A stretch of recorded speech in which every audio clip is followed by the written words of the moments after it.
Oh, palabas sa akin ni Gina mga pawid. At dalhin ko itong kila nanay ngayon. Yan, oh. Kaya yan ay order eh. Ikukunin na wari. Pag hindi mamaya, bukas siguro. Yun. Kaya medyo hindi ko na alam kung taga saan ang mga ano, kuha. Kaya yung biyaya pa rin ng Diyos mga kabady. Yun. Kaya yun pa rin na nasusurvive yung ating pangailangan sa bawat pagkakataon.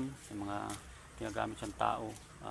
Yun lang. Kailangan lang talaga rin na yung attitude natin makita yung pagpapakumbaba natin.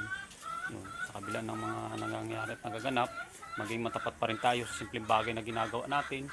Yun yung isang inaayos sa atin mga kabady. Yun, na hindi tayo maging mapagmataas, bagkus mapagpakumbaba tayo sa lahat ng ating ginagawa sa buhay ng bawat isa sa atin.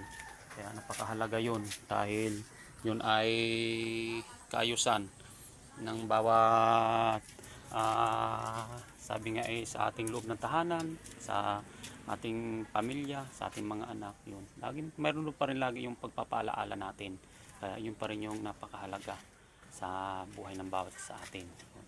Kaya mga kabady, salamat dahil nandun pa rin yung kabutihan pa rin ng Diyos na ipinagkakaloob niya sa buhay ng bawat sa atin. Kaya yun, purihin ng Diyos sa umaga pong ito.